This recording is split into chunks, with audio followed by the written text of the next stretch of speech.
नमस्कार दोस्तों। नोएडा में दादरी की रैली।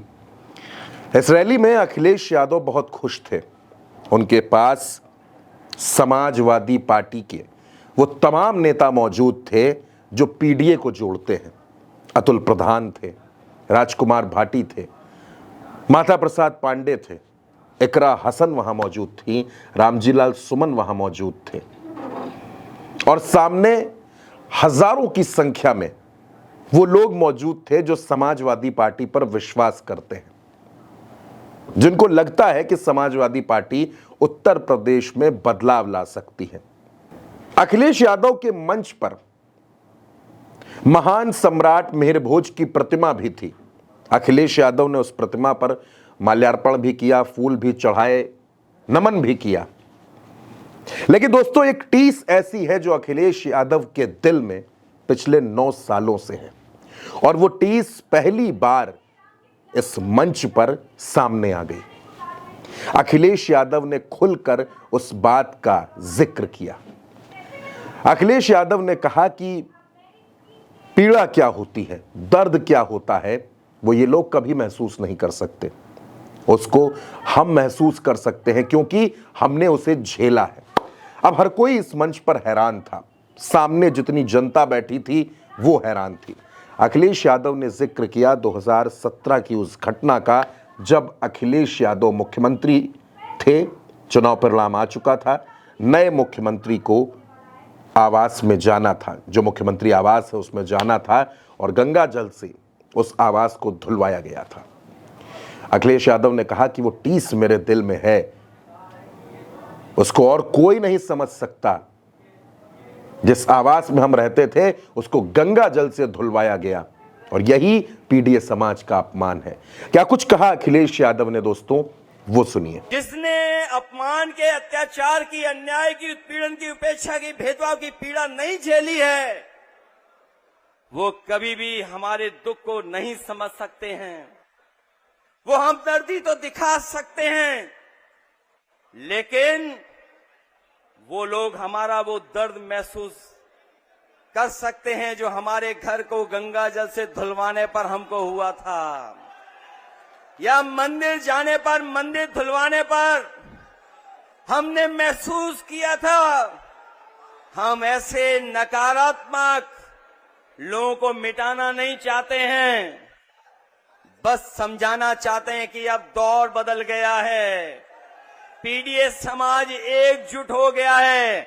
अभी भी मौका है ऐसे पीडीए समाज विरोधी लोग अपनी भेदभाव वाली, नकारात्मक राजनीति, धोखेबाज वाली चालबाजी छोड़ दें, नहीं तो उनका भविष्य नहीं है। और आज उनके झंडे उतर गए हैं, कल वो तो सत्ता के सिंहासन से भी उतार दिए जाएंगे। आपको याद होगा दोस्तों, अखिलेश यादव जब 2024 के लोकसभा चुनाव के दरमियान भी कन्नौज में एक मंदिर गए थे तो उस मंदिर को भी गंगा जल से धुलवाया गया था। अखिलेश यादव ओबीसी समाज से आते हैं, यादव हैं, यदुवंशी हैं और जिस तरह का व्यवहार ये हुआ, जिसका आरोप अखिलेश यादव बार बार लगाते हैं, बार बार जिक्र करते हैं, लेकिन कभी इस तरह से खुलकर अखिलेश यादव ने मंच पर खड़े होकर यह बात नहीं कही थी। लेकिन नोएडा में दादरी की इस रैली में अखिलेश यादव ने जब सामने इतनी भीड़ देखी, अखिलेश यादव पसीने से सराबोर थे, भीड़ इतनी ज्यादा थी। अखिलेश यादव ने तकरीबन 50 मिनट लंबा भाषण दिया और अपने उस भाषण के इस हिस्से में आकर अखिलेश यादव कुछ भावुक हो गए और उन्होंने कहा कि यह दर्द है, यह तकलीफ है, यह अपमान हमने झेला है और जो अपमान हमने झेला है वो पीडीए समाज का कोई और व्यक्ति ना झेले, इसलिए हम पीडीए समाज की लड़ाई लड़ रहे हैं। अखिलेश यादव ने कहा कि 10 साल लग जाए, 15 साल लग जाए, हम पीडीए समाज की लड़ाई लड़ते रहेंगे। हम इस समाज का साथ नहीं छोड़ेंगे, इसका हाथ नहीं छोड़ेंगे। अखिलेश यादव ने क्या कुछ कहा, आप वो बयान सुनिए और फिर उसके बाद इस खबर पर और बात करते हैं। जिसने अपमान के, अत्याचार की, अन्याय की, उत्पीड़न की, उपेक्षा की, भेदभाव की पीड़ा नहीं झेली है, वो कभी भी हमारे दुख को नहीं समझ सकते हैं। वो हमदर्दी तो दिखा सकते हैं, लेकिन वो लोग हमारा वो दर्द महसूस कर सकते हैं जो हमारे घर को गंगा जल से धुलवाने पर हमको हुआ था, या मंदिर जाने पर, मंदिर धुलवाने पर हमने महसूस किया था।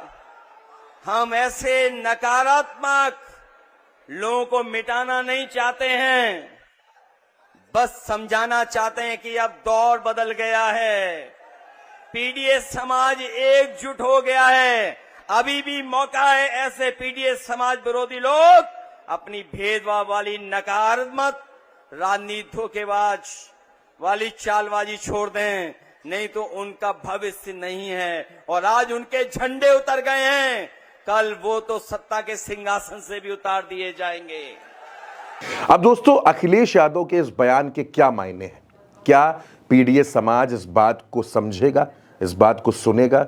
इतनी बड़ी बात अखिलेश यादव ने कही, इतना बड़ा दर्द जो अखिलेश यादव ने अपने दिल में छिपा कर रखा था, उसको पहली बार अखिलेश यादव ने मंच से इस तरह से खोला है, इस तरह से उन्होंने अपनी बात रखी है।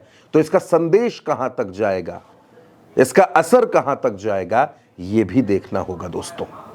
समाजवादी पार्टी उत्तर प्रदेश में लगभग चुनावी मोड में आ गई है। रैली की शुरुआत हो गई है पश्चिमी उत्तर प्रदेश से, और अब कहा जा रहा है कि अगली रैली बुंदेलखंड में हो सकती है। अखिलेश यादव ने प्लान बिल्कुल सेट कर दिया है बारीकी के साथ। मैं आपको बता रहा हूं, समाजवादी पार्टी सड़क पर, सोशल मीडिया पर, बूथ पर, हर जगह अलग अलग लेवल की तैयारी कर रही है। एक बहुत बड़ा थिंक टैंक समाजवादी पार्टी में इन दिनों काम कर रहा है दोस्तों। अब उसका नतीजा क्या कुछ निकलेगा वो जनता को तय करना है, लेकिन अखिलेश यादव का इस तरह से भावुक होना, इस पर आप क्या सोचते हैं? आप अपनी बात कमेंट बॉक्स में जरूर लिखिएगा। फिलहाल के लिए इतना ही। नमस्कार।